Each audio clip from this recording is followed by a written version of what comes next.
नमस्कार दोस्तों, यह हमारा मॉडर्न हिस्ट्री का लेक्चर 7 है।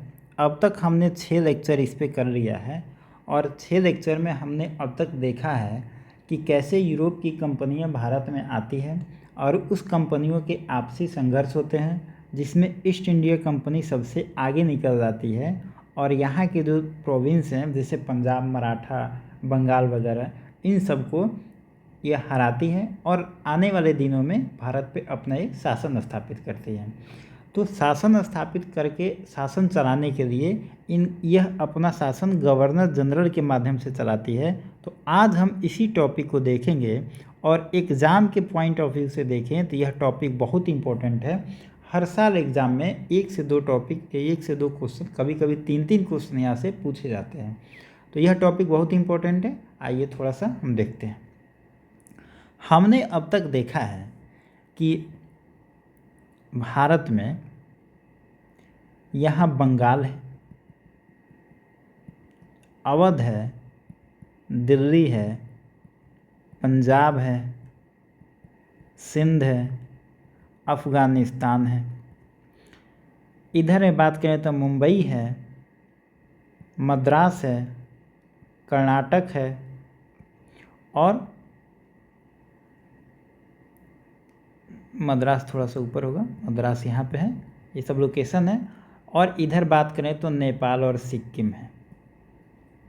ठीक है, तो ईस्ट इंडिया कंपनी इन लगभग सब क्षेत्रों को जीत चुकी है। आज हम लास्ट में थोड़ा सा मुंबई के बारे में जिक्र करेंगे, लास्ट में डिटेल में। तो ईस्ट इंडिया कंपनी इन सब क्षेत्रों को जीत चुकी है। तो अब यह चाहेगी कि हम भारत में अपना शासन करें। तो शासन करने के लिए इनको एक मैकेनिज़्म चाहिए। तो मैकेनिज़्म के लिए इनको एक हम देखेंगे कि गवर्नर जनरल इनका होगा, फिर देखेंगे कि जुडिशरी इनकी होगी, सिविल सर्विसेज में कुछ रिफॉर्म करेंगे। तो इन सारे चीज़ों को आज हम डिटेल में देखेंगे। तो सबसे पहले जब 1757 में या प्लासी की लड़ाई जीत जाते हैं, तो उसके बाद यह अपना एक गवर्नर बनाते हैं बंगाल में। और यह भारत का इनका पहला गवर्नर है 1757 में। यह एग्ज़ाम में कई बार पूछा जाता है। तो यह बनाया जाता है लॉर्ड क्लाइव को। और क्लाइव को कहा जाता है कि ब्रिटिश साम्राज्य का संस्थापक, इसी को कहा जाता है। तो यह आप याद रखेंगे, ये एग्ज़ाम में पूछा जाता है कि पहला गवर्नर कौन था और ब्रिटिश साम्राज्य का संस्थापक कौन था। तो इन दोनों का आंसर होगा लॉर्ड क्लाइव। ठीक है, लेकिन जब इनका धीरे धीरे एक्सपेंशन होगा तो यह देखते हैं कि 1773 में यह गवर्नर का नाम बदल देंगे, गवर्नर जनरल रखेंगे। और 1773 का एक इनका एक्ट आता है। तो आइए हम थोड़ा सा देख लेते हैं कि कैसे इनके गवर्नर जनरल का नाम बदलता है और क्या क्या कहानी है, क्योंकि वहाँ से क्वेश्चन बहुत बनता है। सबसे पहले इनके होते हैं गवर्नर 1757 में। ठीक है, यह है लॉर्ड क्लाइव। जब इनका और एक्सपेंशन होगा तो 1773 में एक एक्ट आएगा और इस रेगुलेटिंग एक्ट में, और इस एक्ट में कहा जाएगा कि गवर्नर का नाम अब गवर्नर जनरल हो जाएगा। और पहला गवर्नर जनरल की बात करें हम, पहला गवर्नर जनरल की बात करें तो यह है आपका वारेन हेस्टिंग। वारेन हेस्टिंग के बारे में थोड़ा सा हम डिटेल में बाद में पढ़ेंगे, लेकिन अभी गवर्नर जनरल को देख लेते हैं। फिर इनका दूसरा एक एक्ट आएगा। यह एक्ट होगा 1833 का, और इस एक्ट में कहा जाएगा कि जो गवर्नर जनरल है इसका नाम बदल के रखा जाएगा भारत का गवर्नर जनरल, और इसका नाम होगा विलियम बेंटिक। यह प्रथम गवर्नर जनरल होगा। और इसी कड़ी में हम देखेंगे तो एक और एक्ट आएगा 1857 का। इसमें कहा जाएगा जो गवर्नर जनरल होगा इसका नाम हो जाएगा वायसराय, और यह होगा लॉर्ड कैनिंग। तो आप इसको बहुत ध्यान से याद रखेंगे। यह चारों बहुत इम्पोर्टेंट है। पूछा जाता है कि यह पहला गवर्नर कौन था, तो लॉर्ड क्लाइव। पहला गवर्नर जनरल कौन था, तो वारन हेस्टिंग हो जाएगा। और भारत का पहला गवर्नर जनरल कौन था, तो विलियम बेंटिक। और पहला वायसराय कौन था, तो यह था लॉर्ड कैनिंग। आप याद रखेंगे, यह एग्जाम में पूछा जाता है। अब थोड़ा सा हम 1773 का एक्ट पढ़ लेते हैं। पहला एक्ट है ये भारत में, और ये इसके पीछे की कहानी क्या है, इसको क्यों लाया गया, इसको हम थोड़ा सा डिटेल में देख लेते हैं। देखिए 1773 का जो एक्ट है, इसके लाने के पीछे कहानी है कि ईस्ट इंडिया कंपनी इस समय भारत में बहुत ज़्यादा पैसा कमा रही है। और यह कंपनी पैसा कमा रही है और अपने जो शेयर होल्डर हैं, हमने पढ़ा था कि ऊपर में COP हैं, कोर्ट ऑफ प्रोप्राइटर, फिर नीचे BOD हैं। तो सारा नियंत्रण BOD के पास है और यह इनके मार्फत यह काम कर रही है कंपनी। और COP में कौन है, शेयर होल्डर हैं, और इसकी एक शेयर होल्डर है महारानी एलिजाबेथ। ठीक है, तो यह कंपनी इतना पैसा कमा रही है कि जो COP हैं, मतलब जो शेयर होल्डर हैं, और अब लंदन में उसमें जो बड़े बड़े क्या कहते हैं उसको, अधिकारी हैं या सरकार के जो बड़े बड़े नेता हैं, उनको एक साल में लगभग 90,000 पाउंड यह गिफ्ट कर देती है कंपनी। एक सर्वे के हिसाब से कहा गया है कि कंपनी एक साल में लगभग 90,000 पाउंड गिफ्ट कर देती थी। तो वहाँ के पार्लियामेंट में यह चर्चा उठा कि ईस्ट इंडिया कंपनी को भारत एक अलादीन के चिराग की तरह मिल गया है कि इतनी ज़्यादा पैसा कमा रही है कि उस पर रेगुलेट करना बहुत ज़रूरी है, क्योंकि यह पैसा ज़्यादा कमा रही है और उस पैसे का उपयोग गवर्नमेंट को कुछ भी नहीं मिल पा रहा है, तो कुछ टैक्स लगाया जाए और कंपनी को रेगुलेट किया जाए। और इसी के लिए ब्रिटिश की पार्लियामेंट में लंदन में एक विधेयक बनाया गया और उस विधेयक को पास किया गया। और इस विधेयक को पास करने वाले कौन थे, लॉर्ड नॉर्थ। मतलब यह विधेयक को वहाँ पे रखे थे, तो इन्हीं के नाम से यह माना जाता है। ये क्वेश्चन पूछा जाता है कि 1773 का जो रेगुलेटिंग एक्ट था, मतलब कौन वहाँ पे मतलब रखा था, विधेयक कौन लागू किया था वहाँ पे, पार्लियामेंट में कौन लाया था, तो लॉर्ड नॉर्थ का नाम आता है। आप याद रखेंगे, एग्जाम में कई बार इसको पूछा जाता है। एक विधेयक बना और उस विधेयक के मार्फत कंपनी को रेगुलेट किया गया। और कंपनी को रेगुलेट करने के लिए पहला एक्ट है कोई, इसलिए इसको 1773 का रेगुलेटिंग एक्ट कहा गया। और यही इसके पीछे कहानी थी, क्योंकि वहाँ की कंपनी थी, जो कंपनी थी ईस्ट इंडिया कंपनी, बहुत ज़्यादा पैसे कमा रही थी, तो इस पैसे का उपयोग सरकार भी करना चाहते थे बस। तो इस एक्ट में कुछ प्रावधान थे, इसमें 2-3 प्रावधान है, देख लेते हैं जो इम्पोर्टेंट है।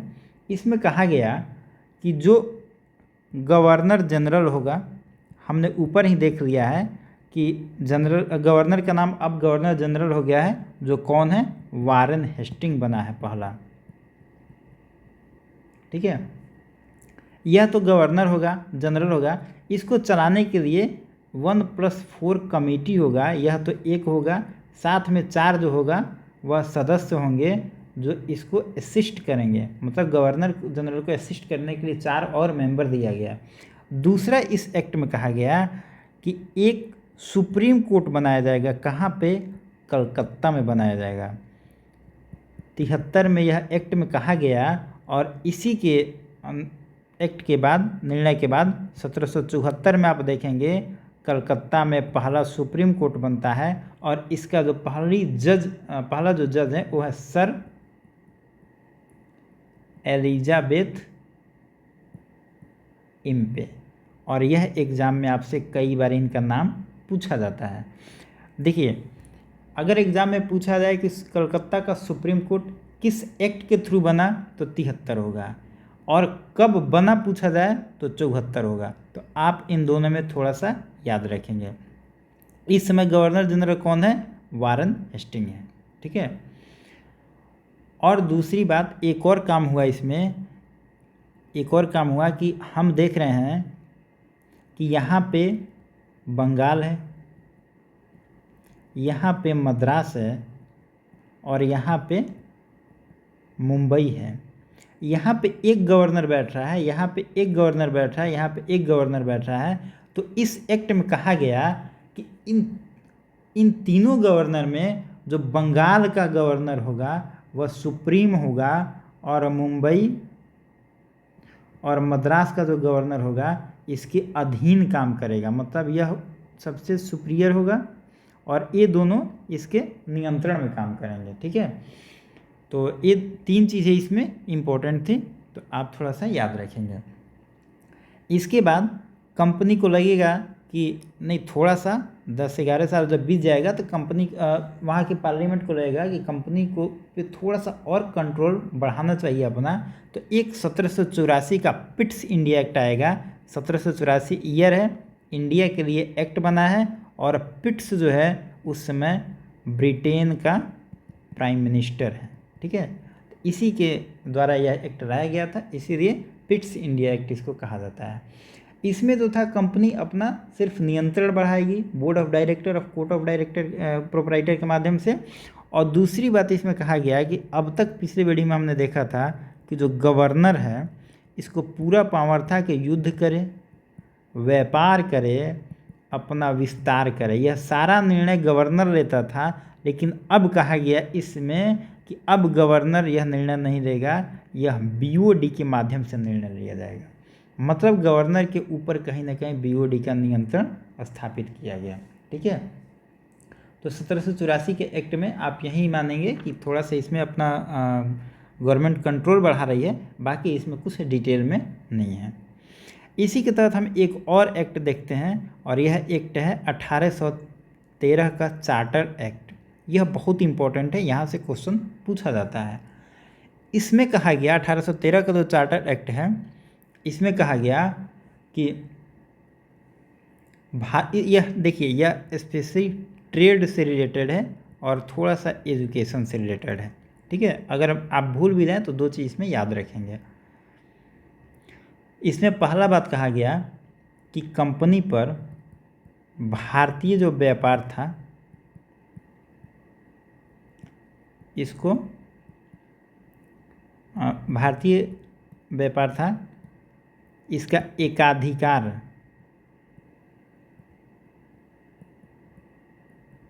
समाप्त कर दिया गया।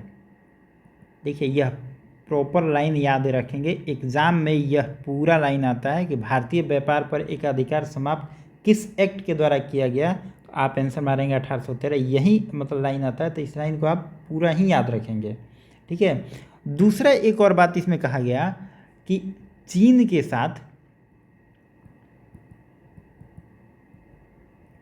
साथ कंपनी व्यापार कर सकती है।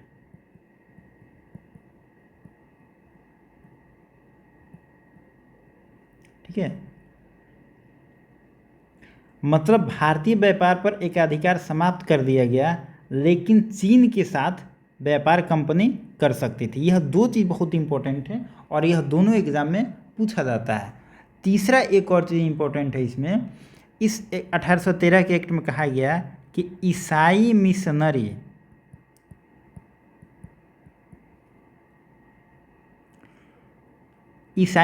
जो थे यूरोप का, उनको भारत में प्रवेश दे दिया गया इस एक्ट के तहत। ठीक है, मतलब ईसाई मिशनरी अब भारत में आ सकती थी और अपना धर्म का प्रचार कर सकती थी, वह इसी एक्ट में आया। और इसके तहत एक लॉलीपॉप भी दिया गया, बताया गया कि भारत के शिक्षा पर ब्रिटिश सरकार हर साल 1 लाख रुपया खर्च करेगी। लोगों को एक्ट के माध्यम से लगा कि सरकार एजुकेशन पर ध्यान देगी, लेकिन यह सिर्फ एक्ट में था, लिखने के लिए और कहने के लिए था। इसका अगर देखा जाए तो आने वाले दिनों में कुछ भी उपयोग नहीं हुआ, इसका कोई मतलब नहीं हुआ। लेकिन यह एक्ट में 4 चीज़ लिखा गया था। एग्जाम में आपसे पूछा जाता है कि भारतीय व्यापार पर एकाधिकार कब समाप्त हुआ, तो 13 में। चीन के साथ व्यापार बना रहा, 13 में 2 चीज़ है। तीसरा, ईसाई मिशनरी का प्रवेश कब होता है, 13 में। और भारत में पहली बार शिक्षा के लिए ब्रिटिश सरकार ने कुछ कानून बनाया तो वह बनाया 13 में और 1 लाख रुपया पर ईयर खर्च किया जाएगा, ये कहा गया था लेकिन हुआ नहीं है। ठीक है, अब इसके बाद हम देखते हैं 1833 का चार्टर एक्ट है, उसमें कुछ सुधार किया गया और इस एक्ट में हम देखते हैं कि इसमें कहा गया कि जो भारत पे एकाधिकार समाप्त किया गया था, भारत प्लस चीन, इन दोनों पे व्यापारिक एकाधिकार समाप्त कर दिया गया। मतलब अब कंपनी भारत हो या चीन हो, दोनों के साथ व्यापार नहीं कर सकती है बिना मतलब वहाँ के पार्लियामेंट के परमिशन के। मतलब कंपनी का यहाँ पे थोड़ा सा कंट्रोल और कम हो गया और पार्लियामेंट का कंट्रोल इस एक्ट के तहत और ज़्यादा बढ़ गया। तो यह लाइन आप याद रखेंगे। दूसरा हम देखते हैं 1833 में जो गवर्नर जनरल है, इसी का नाम बदल के हो जाता है भारत का गवर्नर जनरल। हमने ऊपर में देखा था वही चीज़ है, कुछ नया नहीं है। और पहला जो होता है, पहला गवर्नर जनरल भारत का, यह है लॉर्ड विलियम बेंटिक।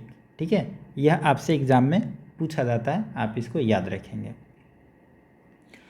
यह हो गया 1833 का चार्टर एक्ट। अब हम देख लेते हैं थोड़ा सा भारत में सिविल सर्विसेज की कब से शुरुआत होती है। क्योंकि जब सरकार बनेगी, मतलब सरकार ने ईस्ट इंडिया कंपनी जब शासन स्थापित करेगी तो उसको हर तरीके का लोग चाहिए, एक जुडिशरी के लिए भी चाहिए, सिविल सर्विसेज के लिए भी चाहिए, पुलिस व्यवस्था भी चाहिए।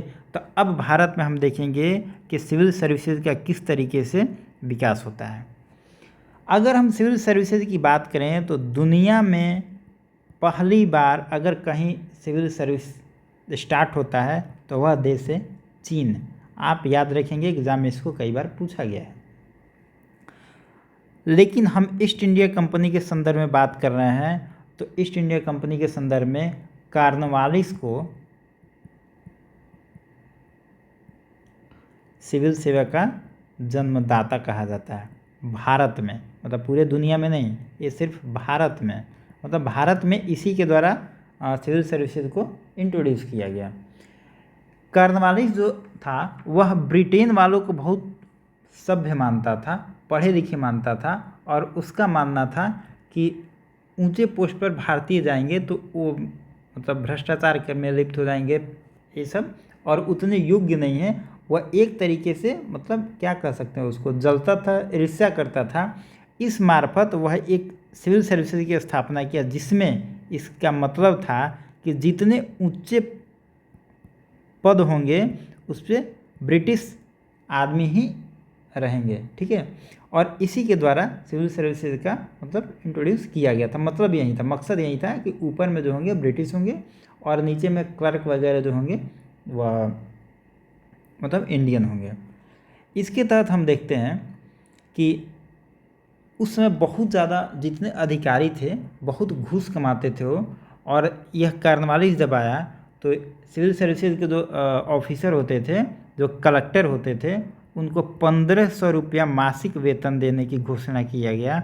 और माना जाता है कि यह सैलरी उस समय दुनिया में सबसे ज़्यादा किसी भी ऑफिसर का सैलरी था। जो सिविल सर्विसेज का सैलरी उस समय 1500 रुपया था। तो अब देख लेते हैं यह किस एक्ट के थ्रू लाया गया।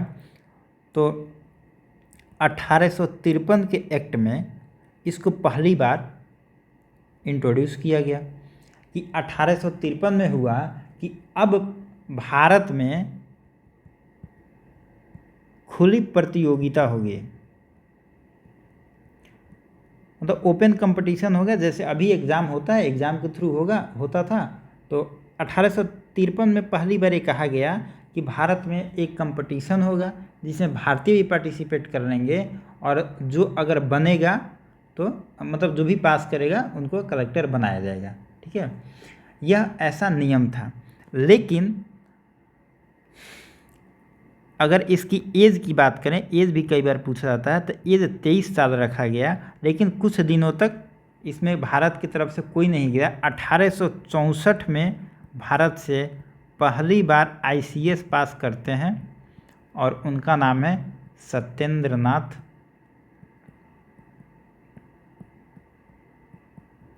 टैगोर। ठीक है, बाद में और 1869 में और लोग निकले, जैसे कि देखते हैं बिहारी लाल गुप्ता निकले हैं, रमेश RC दत्त निकले हैं जो इकोनॉमिक्स की चर्चा करेंगे बाद में इनके बारे में। ये लोग भी निकले हैं, ICS पास किए हैं, लेकिन सबसे पहले अगर कोई पास किए तो सत्येंद्र नाथ टैगोर पास किए हैं और इनका नाम आप याद रखेंगे, एग्जाम में पूछा जाता है।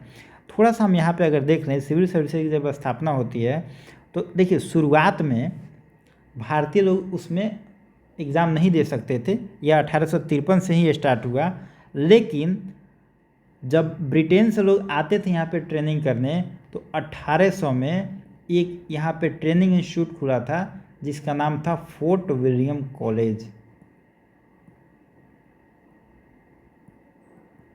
फोर्ट विलियम कॉलेज खुला था और इसकी स्थापना कौन किया था?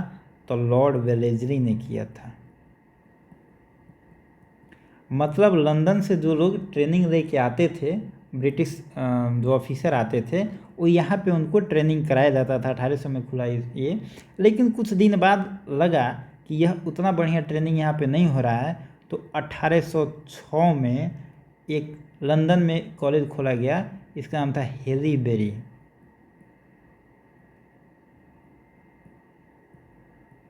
कॉलेज। यहाँ पे ट्रेनिंग होता था, जो भी ऑफिसर चुने जाते थे इनका 1806 में लंदन में ही ट्रेनिंग होता था। तो कई बार आपसे एग्ज़ाम में यह पूछा जाता है कि भारत में वो कौन कॉलेज था जहाँ पे इनको ट्रेनिंग दिया जाता था? फोर्ट विलियम कॉलेज था और इसकी स्थापना कौन किया था? लॉर्ड वेलेस्ली ने किया था। आप थोड़ा सा याद रखेंगे। यह था कलकत्ता में। ठीक है,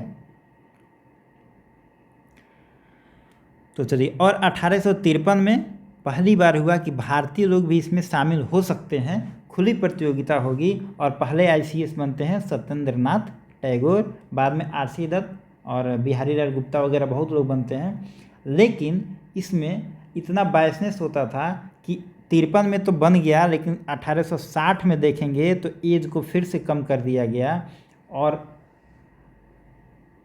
यह पहले 23 साल था, फिर उसको 22 साल किया गया। और आप देखेंगे कि एट लास्ट नियम में तो कहा गया था कि जो ICS में खुली प्रतियोगिता होगी इसमें ऊंचे पद पे भारतीय भी जा सकते हैं, लेकिन 1877 तक कोई भी भारतीय ऊंचे पद पे नहीं जा पाया, क्योंकि यह प्रमोशन ही नहीं करते थे। प्रमोशन में हमेशा ही प्रेफरेंस देते थे ब्रिटिश को, और ब्रिटिशर्स तो ऊंचे पद पे चले जाते थे। लेकिन ICS निकालने के बावजूद भी 1877 तक कोई भी इंडियन ऊंचे पद पे नहीं पहुंच पाया था। इसके चलते जब दादा भाई नौरोजी और वगैरह और लोगों ने, RC वगैरह लोगों ने मतलब आवाज़ उठाई, तो 1877 में इन्होंने क्या किया कि ICS का जो एज था, जो 23 साल था, इस 23 साल को एज को हटा के इन्होंने कर दिया 19 साल।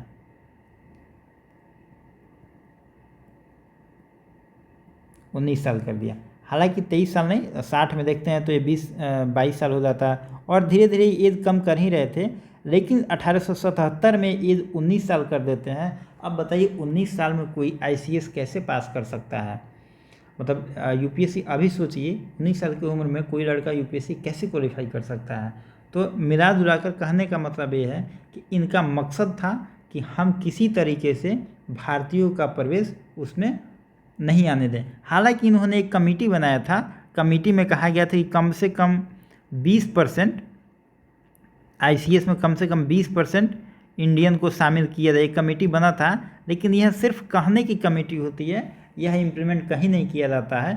प्रैक्टिकल तौर पे वह इंडियन को ऊपर में लाना नहीं चाहते थे, और यही मकसद था कि दादा भाई नौरोजी और RC गुप्ता वगैरह लोग विरोध किए। तो यह आप याद रखेंगे। 77 में एज कम कर दिया गया, 19 साल कर दिया गया। शुरुआत में इसका एज था 23 साल। बस दो ही चीज़ इसमें आपको याद रखना है। आगे हम थोड़ा सा देख लेते हैं इनका जुडिशियल रिफॉर्म कैसे रहा। 1793 में यह जुडिशियल रिफॉर्म करते हैं। इनमें क्या क्या होता है, तो इसका श्रेय जाता है कॉर्नवालिस को। कार्नवालिस को इसका श्रेय जाता है। और कार्नवालिस ने क्या किया कि देखिए, पहले जो था एक कलेक्टर होता था ज़िला में, और कलेक्टर के हाथ में सारी शक्ति होती थी, सिविल और क्रिमिनल दोनों वही सुनता था। तो इससे बहुत भ्रष्टाचार बढ़ गया था। तो अब जो 1793 में होगा, इसमें क्या होगा कि प्रशासन एडमिनिस्ट्रेशन एक जगह होगा और जुडिशियरी को अलग कर दिया जाएगा। इससे प्रशासन देखेगा वो होगा डीएम, और जुडिशियरी देखेगा वो होगा आपको जज। ठीक है, यह थोड़ा सा अलग अलग दोनों को कर दिया जाएगा, यही अंतर होगा। और दूसरा, जब जुडिशियरी सिस्टम को हम लागू करेंगे तो कुछ नियम कानून बनाना पड़ेगा, और उसके लिए एक प्रोसीजर बनाया गया, उसका नाम रखा गया कार्नवालिस कोड। इसको कहते हैं नियमों की संहिता। मतलब जैसे हम लोग का अभी है ना कि एक्ट वगैरह, धारा 307 वगैरह जो भी है, वही इसमें नियमों की संहिता है, कार्नवालिस कोड कहा जाए। इसमें सारा नियम इंक्लूड किया गया कि इसी के माध्यम से जुडिशियरी फंक्शन करेगी। तो इसका दो चीज़, जुडिशियरी रिफॉर्म में दो चीज़ इसका बहुत इम्पोर्टेंट है। तो इसमें ज़्यादा डिटेल पढ़ना नहीं है, तो अब हो गया। थोड़ा सा हम और डिटेल में देख लेते हैं, और गवर्नर जनरल पढ़ना है हमको, थोड़ा सा हम उसको भी देख लेते हैं। तो एक रिंग ऑफ फेंस पॉलिसी है। देखिए, यह एग्ज़ाम में कई बार पूछा जाता है कि रिंग ऑफ फेंस पॉलिसी किसका है। इसका अगर हिंदी की बात करें तो इसका हिंदी है सुरक्षा प्रकोष्ठ। इसका थोड़ा हिंदी डिफ़िकल्ट है। एक और पूछता है घेरे की नीति।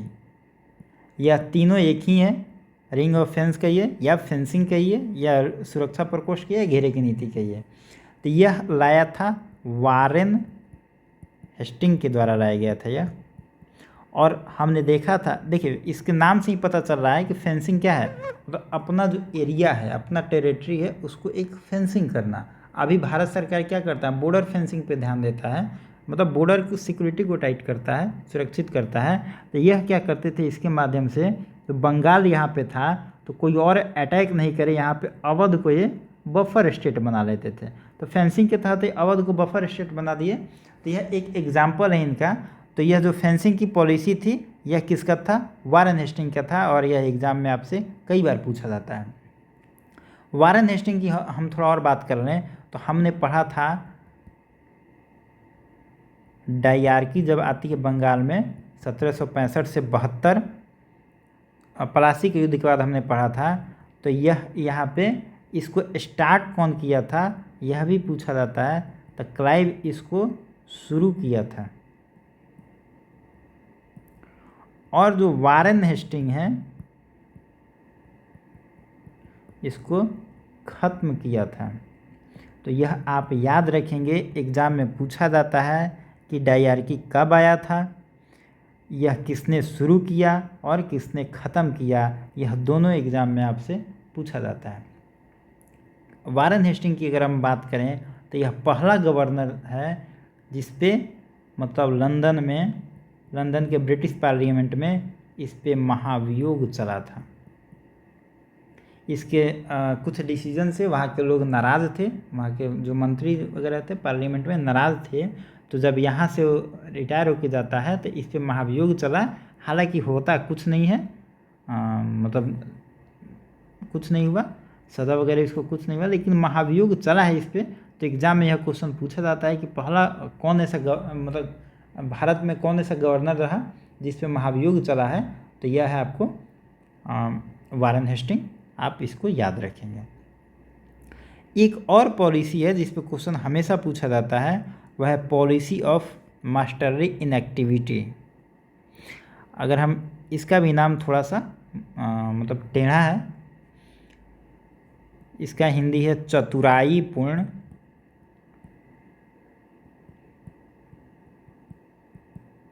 निष्क्रियता या कुशल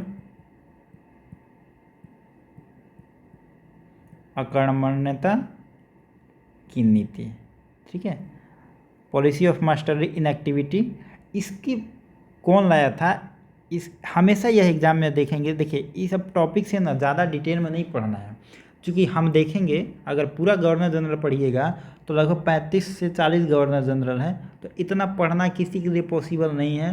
तो एग्ज़ाम में वही पूछा जाता है जो थोड़ा ज़्यादा इम्पोर्टेंट है, तो ज़्यादा डिटेल में इनके बारे में जानना नहीं है। जो पॉलिसी इनकी है यहीं से हम जानेंगे। इसको कौन इंट्रोड्यूस किया था? उसका नाम था जॉन लॉरेंस। यह याद रखेंगे, एग्ज़ाम में ये सब आता है। यह अफ़गान वार से रिलेटेड था, तो यह पॉलिसी जो था अफ़गान वार से रिलेटेड था। तो John Lawrence policy of masterly inactivity इसको इंट्रोड्यूस किया था। थोड़ा सा हम सेंसस में देख लेते हैं यहाँ पे कौन गवर्नर जनरल है। तो यह तो सबको लगभग पता होगा, बिहार स्पेशल जो भी पढ़ा होगा सबको मालूम होगा, या अगर नेशनल सेंसस भी अगर कोई पढ़ा होगा तो पता होगा। लॉर्ड मेयो सबसे पहले जनगणना की शुरुआत करता है 1872 में, और नियमित जनगणना करवाता है। नियमित कौन करता है? रिपन 1881 में। अगर हम थोड़ा सा मेयो की बात कर लें तो मेयो की ये पहला गवर्नर है जिसकी हत्या होती है अंडमान में। अंडमान निकोबार में इसकी हत्या हो जाती है, ठीक है। और इसकी हत्या करता कौन है? तो इसकी हत्या करता एक शेर अली, या अफ़गान का है, अफ़गान कैदी है जो कि मर्डर केस में अंडमान निकोबार के जेल में था। और यह जो कहानी है कि लॉर्ड मेयो जो था शाम के टाइम में अंडमान निकोबार में जो बहुत अच्छा दृश्य था वहाँ पे समुद्र के किनारे, यह बेचारा वहाँ पे जाके और सनसेट को देख रहे थे, और इतना ध्यान से सनसेट को देख रहे थे, इतना खुश थे कि पीछे से शेर अली गया और इनको चाकू से मर्डर करके वापस आ गया। तो बाद में हालांकि इसको मर्डर केस में था, लेकिन मर्डर केस में फिर इसको फांसी हो गई, ये मर गया, ये अलग कहानी है। लेकिन लॉर्ड मेयो के बारे में हमेशा आपसे पूछा जाता है कि कौन ऐसा गवर्नर था जिसकी हत्या भारत में हुई, तो वह था लॉर्ड मेयो। और थोड़ा सा इसमें हम देख लेते हैं, अफ़गान का यहाँ पे जिक्र हुआ, तो अफ़गान से रिलेटेड देख लेते हैं। अफ़गान पॉलिसी जो आया था, अफ़गानिस्तान के लिए एक आया था फॉरवर्ड पॉलिसी। यह कौन लाया था? तो यह लाया था लिटन। आप इसका भी नाम याद रखेंगे, यह आपसे पूछा जाता है कि अफ़गानिस्तान के लिए फॉरवर्ड पॉलिसी कौन लाया था? लिटन। देखिए यह कुछ टॉपिक था जो, देखिए पूरा गवर्नर जनरल तो नहीं है, लेकिन अब हम पढ़ेंगे उसके पहले थोड़ा सा इन सबको जानना ज़रूरी है, क्योंकि बेसिक के लिए यहाँ से क्वेश्चन बनता है। थोड़ा सा यहाँ पे एक चीज़ मेरा और छूट गया है, कॉर्नवालिस के बारे में बताना। देखिए कॉर्नवालिस जो है यह पहला गवर्नर होगा जिसकी कब्र यहीं पे इंडिया में है, और गाजीपुर में इसका कब्र। गाजीपुर कहाँ है? यूपी। तो एग्ज़ाम में खासकर जो यूपी के देंगे एग्ज़ाम, उनसे पूछा जाता है, यूपी में एक दो बार पूछा गया है कि कॉर्नवालिस की कब्र कहाँ पे है, तो आप लंदन वगैरह मत मारिएगा, या पहला गवर्नर जिसकी कब्र गाजीपुर में है। और मेयो में कहा जाता है, अब आपको कन्फ्यूज़न हो गया होगा कि हमने तो बोला था कि पहला गवर्नर जिसकी हत्या की गई, तो लॉर्ड इस मर्डर हुआ है इसका, मतलब लॉर्ड मेयो का तो मर्डर हुआ है, तो हत्या हुई, और वो नेचुरल डेथ था उसका। दोनों में ये थोड़ा सा अंतर है। थोड़ा सा हमने बोला था कि हम मुंबई के बारे में देखेंगे, तो थोड़ा सा हम मुंबई का देख लेते हैं आज। देखिए मुंबई पुर्तगालियों के हाथ में था, ठीक है। मुंबई इस पे शासन था पुर्तगाल का। एक घटना होता है 1661 में, पुर्तगाल की जो राजकुमारी है, पुर्तगाल की राजकुमारी है, इनका नाम है कैथरीन मेयो। और साथ में देखेंगे तो इंग्लैंड के राजा थे, इनका नाम है चार्ल्स द्वितीय। इन दोनों का अगर हम देखें, इन दोनों का शादी हो जाएगा, ठीक है। और इन दोनों का जब शादी हो जाएगा तो पुर्तगाल जो मुंबई के पास था यह दहेज में दे देगा इंग्लैंड को। तो अब जो मुंबई पुर्तगाल के पास था अब यह मुंबई इंग्लैंड के पास आ गया, ठीक है ना। अब यही देखेंगे, सॉरी इंग्लैंड के पास तो मतलब मुंबई आ गया। अब देखिए कि बहुत सारे राज्य तो आ ही गए हैं और शादी संबंध करके मुंबई को भी ब्रिटिश अपने साथ मतलब ले लेते हैं। अब इस पे ईस्ट इंडिया कंपनी की स्थापना हो जाएगी। तो यही मुंबई की कहानी है। और दूसरा मुंबई के अब मुंबई जब ईस्ट इंडिया कंपनी के पास आ जाएगा तो इसकी एक नए तरीके से मतलब विकास किया जाएगा, एक डेवलपमेंट किया जाएगा। तब मुंबई की स्थापना यहाँ पे गवर्नर बनता है जिसका नाम है जेराल्ड ऑन्गियर।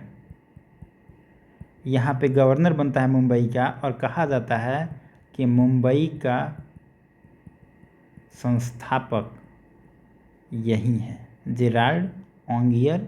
और यह एग्ज़ाम में आपसे कई बार पूछा गया है। तो देखिए यह जो टॉपिक है गवर्नर जनरल का, इससे बहुत फैक्चुअल क्वेश्चन आते हैं। इसमें थोड़ा सा आपको याद करना पड़ेगा, तो और एक दो बार आप देख लेंगे तो आप इसको याद रह जाएगा, आपको घबराने की बात नहीं है। तो आज का यह क्वेश्चन है आपके लिए कि विश्व में सबसे पहले सिविल सेवा की शुरुआत कहाँ हुई थी। बहुत आसान सवाल है, आप इसका आंसर कमेंट बॉक्स में देंगे। तो मिलते हैं नेक्स्ट वीडियो में, वहाँ पे हम अब देखेंगे लैंड रिफॉर्म। तो यह वीडियो यहीं पर ख़त्म करते हैं, मिलते हैं नेक्स्ट वीडियो में। Thank you.